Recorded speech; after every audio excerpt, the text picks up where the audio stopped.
भगवान शंकरांना महाकाल का म्हणतात? भगवान शंकर हिंदू धर्मातील सर्वाधिक पूजनीय देवतांपैकी एक आहे, ज्यांना महादेव, भोलेनाथ, नीलकंठ, रुद्र, महाकाल अशा अनेक नावांनी देखील ओळखले जाणारे शिव. हिंदू धर्मातील त्रिमूर्तींमध्ये भगवान शिव यांना संहार आणि परिवर्तनाचे देव मानले जाते. भगवान शंकरांना सृष्टीतील संतुलन राखणारे व देव मानले जाते. भगवान शंकरांच्या अनेक नावांपैकी एक म्हणजे महाकाल. तुम्हाला माहीत आहे का भोलेनाथांना महाकाल का म्हणतात? असं काय कारण आहे जिथे मृत्यूची देवता यमराजांनाही देखील हार मानावी लागली? काय आहे यामागील रहस्य, धार्मिक महत्त्व आणि पौराणिक कथा जाणून घेऊया. भगवान शंकरांना महाकाल का म्हटले जाते? धार्मिक आणि पौराणिक महत्त्व. धार्मिक मान्यतेनुसार भगवान शंकरांच्या अनेक नावांपैकी महाकाल हे नाव अत्यंत प्रभावशाली आणि गूढ मानले जाते. महाकाल म्हणजे काळाचाही अधिपती.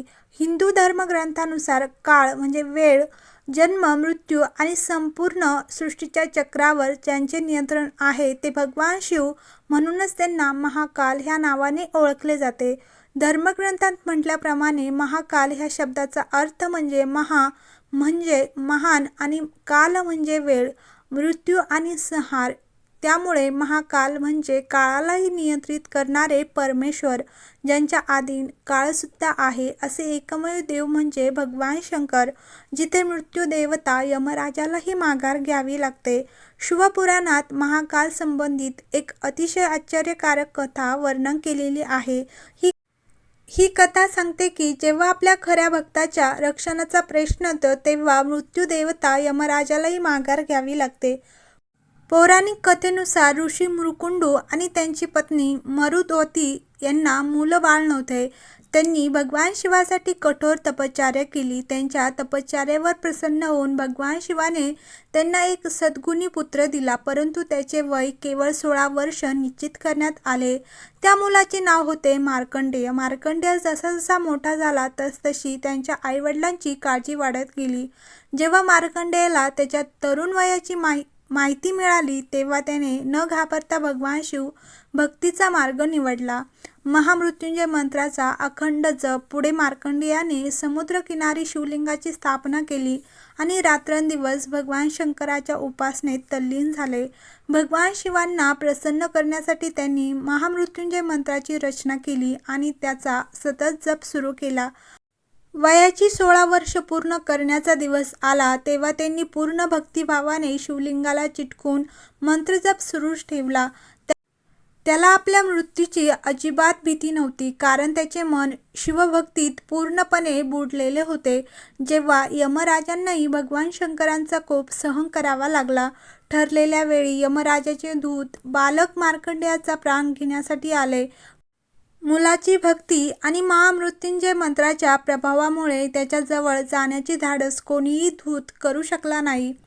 यानंतर यमराज स्वतः महिषासूर स्वार होऊन तेथे पोहोचले. मार्कंडेयाचा प्राण घेण्यासाठी यमराजांनी फास फेकताच त्या मुलाने शिवलिंगाला घट्ट धरले.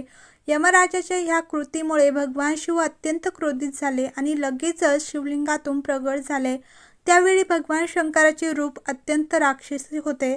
आपल्या भक्ताचे रक्षण करण्यासाठी त्यांनी यमराजावर त्रिशूळ हल्ला केला आणि त्याला मागे हटण्यास भाग पाडले. महादेवाने यमराजाला स्पष्टपणे सांगितले की त्यांचा आश्रय घेणाऱ्याला मृत्यूही काही अपाय करू शकत नाही. मार्कंडेयाच्या भक्तीवर प्रसन्न होऊन भगवान शिवाने त्याला अमरत्वाचा वरदान दिला. यमराजांनाही महादेवापुढे नतमस्तक व्हावे लागले आणि रिकाम्या हाताने परतले. आणखी एक पौराणिक कथा शिवपुराण आणि इतर पुराणांमध्ये वर्णन आहे की एकदा अवंती नगरीवर म्हणजेच आजची उज्जैन दूषण नावाच्या राक्षसाने आक्रमण केले. तेथील ऋषी आणि भक्तांनी भगवान शिवांची आर्त प्रार्थना केली. भक्तांच्या रक्षणासाठी भगवान शिव प्रगट झाले आणि त्यांनी त्या राक्षसाचा वध केला. त्यानंतर भक्तांच्या विनंतीवरून शिव तेथे महाकाल स्वरूपात विराजमान झाले. म्हणून उज्जैनमधील महाकालेश्वर ज्योतिर्लिंग विशेष पूजनीय मानले जाते. महाकाल स्वरूपाचे महत्त्व. काळ आणि मृत्यूवर अधिपत्य. पौराणिक मान्यतेनुसार महाकाल हे भगवान शिवांचे संहार रूप मानले जाते. हे रूप केवळ विनाशाचे प्रतीक नसून अधर्माचा नाश, धर्माचे रक्षण आणि विश्वातील संतुलन कायम ठेवण्याची प्रतीक आहे. महाकाल भक्तांच्या भयाचा नाश करून त्यांना धैर्य आणि आत्मविश्वास देतात, अशी श्रद्धा आहे. हिंदू तत्त्वज्ञानानुसार प्रत्येक जीव जन्म, मृत्यू आणि काळाच्या अधीन असतो. मात्र भगवान शिव हे ह्या तिन्हींच्या पलीकडे आहे. म्हणूनच त्यांना कालाचा काळ किंवा महाकाल म्हटले जाते. याचा अर्थ मृत्यूवर विजय मिळवून मोक्षाचा मार्ग दाखवणारे देव अशीही त्यांची ओळख आहे. महाकालेश्वर मंदिराचे वैशिष्ट्य मध्य प्रदेशातील उज्जैन येथे असलेले महाकालेश्वर ज्योतिर्लिंग हे 12 ज्योतिर्लिंगांपैकी एक आहे. येथे पहाटे होणारी भस्म आरती जगप्रसिद्ध असून देश-विदेशातून लाखो भाविक ह्या दर्शनासाठी येतात. अशी श्रद्धा आहे की महाकालेश्वरचे दर्शन आणि पूजा केल्याने भय, संकटे आणि नकारात्मकता दूर होऊन मन शांती प्राप्त होते. हर हर महादेव. श्री